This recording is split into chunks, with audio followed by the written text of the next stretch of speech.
मेरा ख्याल है कि ये जो कुछ हो रहा है भाई, ये 9 मई के पर्सपेक्टिव में है और उस हवाले से रियासत ये बता रही है कि अगर हमारे साथ तख्त या तख्ता करोगे तो हम जीतेंगे। तो इसलिए एक ढिठाई भी है एरोगेंस ऑफ पावर को डिस्प्ले करने की। इसमें कोई सोफिस्टिकेशन नहीं बरती जा रही है, बाकायदा एक तय करके निशान इबरत बनाने के लिए सब कुछ किया जा रहा है। अब ये बात तो अपनी जगह है, लेकिन सवाल ये उठता है कि जो लोग इसका निशाना बन रहे हैं, क्या वो अभी तक साबित कदम हैं? तो मेरा ख्याल है कि सर, इस तरह की जो अब हो रही थी ना बात, अब टेंशन जहां पहुंच गई थी जी, मैं बदकिस्मती से ये लफ्ज़ इस्तेमाल करूंगा जी कि तहरीक इंसाफ हैज़ ब्लिंक्ड।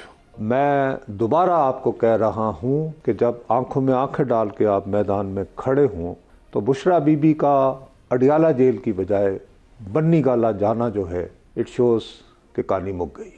मैं इसको जो है इसकी वजह से, ये तो वो मौका था कि जब जो बात मैं और आप कर रहे हैं, मैं मिसाल के तौर पर अपने तमाम तर तहफ़्फ़ुज़ात के बावजूद मैं ये कह रहा हूँ कि अब ये इंतहाई विद ऑडेसिटी इन्हें निशान इबरत बनाया जा रहा है। द पॉइंट इज़ कि बुशरा बीबी और उनके शौहर इस बात पर रजामंद क्यों हुए कि इनको सज़ा याफ्ता होने के बावजूद अडियाला में नहीं बल्कि बन्नी गाला में रखा जाएगा। जब आप अपने लिए इस सहूलत से शुरू करते हैं तो फिर सर आपके झुकने के अमल का आगाज हो चुका। बट सर वो तो कह रहे हैं कि नहीं, हमारा तो कोई ताल्लुक ही नहीं, हमें तो पता ही नहीं। वो कहते हैं मैंने कंबल भिजवाया, वो बुशरा बीबी को मिला ही नहीं। वो कहते हैं हमें तो पता ही नहीं लगा, कोई डील नहीं, कैंसिल कर दो, हम तो आई थी, मैं तो आई थी। अच्छा सर, बात सुने मेरी, मुनीब भाई आप तो वकील हैं भाई। जी सर। मुझे मेरी मर्जी के बगैर आप अडियाला जेल का आप कैसे भेज सकते हैं सर? मैं कहूंगा कि मैं आज से खाने को हाथ नहीं लगाता जी। साथ में यानी बानी तहरीक इंसाफ भी कहें, दोनों ताद में भूख हड़ताल की धमकी लगाएं और उस पर अमल भी करें। चले उसमें ये कह सकते हैं कि जी इस्लाम में खुदकुशी हराम है, लिहाजा हम ये मरण भर्त वगैरह, ये तो गांधी करता था। जी जी जी। सर आप मुझे बताएं, आप बतौर वकील जी, आप अगर मेरे वकील हों और मैं आपको ये कहूं कि मुनीब भाई मुझे ज़बरदस्ती अडियाला जेल में नहीं बल्कि अपने घर रखा जा रहा है, खुदा के लिए मेरे हकूक जो है इन्वोक कीजिए और सुप्रीम कोर्ट तक जाइए और उस वक्त तक आप बाज ना आइए जब तक मैं जेल नहीं जाता। सर क्या आप मुझे वापस भेजते थे कि ऐसा कोई कानून नहीं है यार? नहीं सर, है।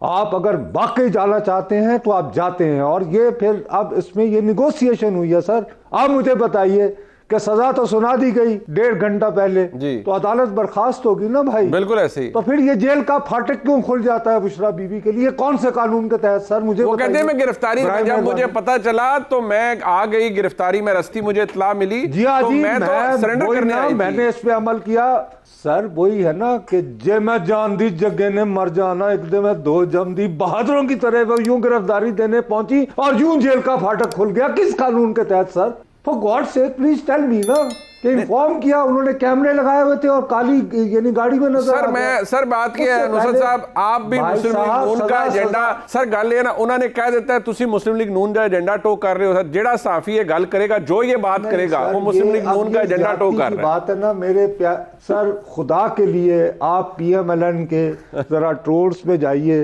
एक मरतबा मैंने आपके प्रोग्राम में वो ग्वाल मंडी और तोतिया मनमोतिया की और लंदन की बत्तियों की बात की थी। उस वक्त से लेकर अभी तक जो तबाही मेरे बारे में अदा की जा रही है, खुदा के लिए देख लें ना करें ना ऐसे। सवाल यह है कि मैं जो आपसे सवाल नहीं, 1 मिनट मुनीब भाई, मैं जो सवाल उठा रहा हूं अगर वो बेबुनियाद हैं तो आपको हक पहुंचता है कि मेरे पे ये इल्जाम भी लगा दे। सर भाईजान, सर मैं तो खुद सजा सुनाने से 1.5 घंटे सर, सजा सुनाने के 1.5 घंटे बाद आपकी गाड़ी आती है और जेल का फाटक खुल जाता है। जी जी। मैं सवाल करता हूं कि वो 1.5 घंटे नाश्ता किसके साथ किया गया? मैं सवाल करता हूं कि दूध कम था, नाश्ता जो है वो यानी केटर हुआ था या घर का था? ठीक है जी। और क्या सर्व हुआ था या खाली ड्रॉप हुआ था? और सर जिस रेस्तोरां से हुआ था बड़ा हाई एंड रेस्तोरां है, वो गालिबन मैं तो सर लाहौर दी रेडियां दोते खद खाना ना जी कुलचे देना नाशा नहीं जानते। वो साइकोलॉजी वगैरह को लॉजी आगे जरूर आता है सर। इसके अलावा बिल्कुल बस सर वो लौट के घर जाना है, इतना बेसमत न बन, लौट के घर जाना है। बस मेरे सवाल का जवाब दे। बस बिल्कुल ठीक है। इंतखाबात में क्या ये रिपीट होगा 2018 वाला के जी वो आरटीएस को बैठ रहा है या कोई धांधली हो रही है, कोई बड़ी प्लानिंग है, इस टाइप की कोई चीज होगी, या इस बात पर जोर पड़ेगा कि जी जो आजाद उम्मीदवार हैं, जाहिर बात है आजाद फिर उनकी आजादी खास जगह से सल्ब कर ली जाती है और फिर उनको बताया जाता है कि आपने वहां जाना है, ये तरीकाकार अपनाया जाएगा या दोनों का कॉम्बिनेशन होगा? सर मेरा अपना ख्याल है जी कि with the passage of time जो स्टेट है ना वो ज़्यादा सोफिस्टिकेटेड हो जाती है और शायद इन्हें आरटीएस बिठाने की ज़रूरत ना पड़े। अलीमा बीबी के भाई चूँकि वो दूसरे तरीके से आए थे जिसमें कंप्यूटर को मैनिपुलेट किया था, तो उनका ये ख्याल है कि चोरी करने का शायद वही एक वाहिद तरीका है साइंटिफिक। मैं ये समझता हूँ जी कि मंसूर साहब ने जो पॉइंट उठाया था वो बहुत वैलिड है। बहुत ही लेजिटिमेट क्वेश्चन था कि जी इमरान साहब या उनकी जमात को बुरा भला क्यों कहा जाए, ये क्यों कहा जाए, ये इम्प्लाई खाली हम करके खुश क्यों हो रहे हैं कि जी झुक गए ही कि ब्लिंक तो उस पार्टी ने किया है। देखिए सर, ये जो रियासत होती है ना, एक इबरत का निशान बनाने के अलावा लॉन्ग टर्म में अपने मुखालिफिन को गंदा भी करती है। 4 अप्रैल 1979 में जुल्फ़िकार अली भुट्टो को फांसी दी गई थी, लेकिन सर 1980 में उस जमात के अहम तरीन रहनुमा गुलाम मुस्तफ़ा जतोई साहब क्रूज पे थे। उन्हें बुलवाया गया उस वक्त के वज़ीर दाखिला महमूद हारून साहब के ज़रिए और कहा गया कि हम आपको केयर टेकर प्राइम मिनिस्टर बनते हैं यानी बनाते हैं, और आप उनको जो है 2 हफ्ते तक इंगेज किया गया मुज़ाकरात में। अब जहाँ तक तो इबरत का निशान बनाना था, तो अपने घर से उठी खदीजा शाह को नहीं छोड़ा गया, नहीं बख्शा गया। गरीब घरानों से उठी सनम जावेद को नहीं छोड़ा गया। आलिया हमजा जैसी खातून जो कि मैं समझता हूँ बहुत मेहनत करती थी, उसको नहीं छोड़ा गया। यहाँ पर यह है कि इंगेज करके ये साबित किया जा रहा है कि शहर जाना में अब बासफा कौन है। इसलिए मुझे उम्मीद थी कि बानी तहरीक इंसाफ कहते कि नो रेन और shine, he still has the time. जी आज को आखिरी दिन तो नहीं है। आई वुड ट्रस्ट, मैं सलाम पेश करूंगा कि अगर आपने ये ब्लफ कॉल करनी है तो बराए मेहरबानी दोनों मियाँ बीवी डट जाएं और कहें कि नहीं, nothing short of Adiala unless we get the relief. Sir साहब, ये जो निकाह वाला केस है, इद्दत में निकाह वाला, ये जाती पर्सनल वेंडेटा भी इसके अंदर नजर आ रहा है कि इमरान खान की जात को भी तज़हीक का निशाना बनाया जाए, बदनाम किया जाए, ये उसके पीछे ये मोटिव भी है, but it's just another case? नहीं सर, ये भी यकीनन है, और ये भी कोई फिर अगेन हमारी जी मुसीबत ये है कि हमें जो है हम अपनी तारीख भूल जाते हैं।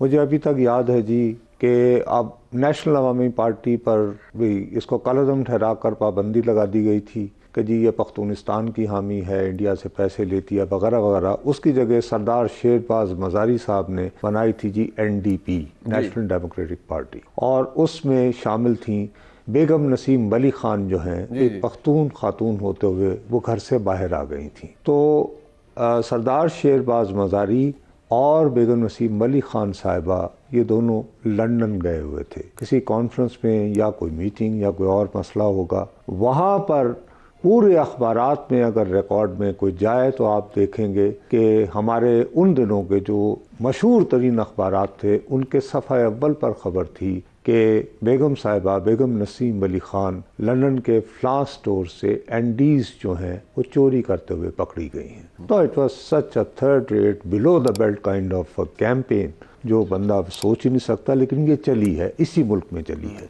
लेकिन यहाँ पर मुसीबत ये है कि रियासत को मौका देने वाले भी देखें ना, अब खावर मानिका साहब भी कितना बढ़ के अब खुद ही, जैसे आमिर आपको बता रहे हैं, जब वो खुद ही अपने घर के जो हैं वो दाग उछालने को आमादा हैं और बाकायदा बहुत यानी उसके बारे में जज्बाती अचानक हो चुके हैं, तो उसमें अगर फ़र्ज़ करें कि मैं बीइंग अ स्टेट आपको मज़ीद ज़लील और रुस्वा करना चाह रहा हूँ, तो मेरे पास बिलिंग पार्टनर भी तो मौजूद है ना सर। ऐसे अदरवाइज आई थिंक कि ऑन प्रिंसिपल मैं दयानंदारी से कहता हूं कि बानी तहरीक इंसाफ को कहना चाहिए था कि अगर इस लेवल पे उतरना है तो मैं हरगिज ना अपना दिफा करने को तैयार हूं, ना को वकील खड़ा करने को तैयार हूं, वो कि मुझे एब्सेंशिया में जो सजा सुनानी है सुना।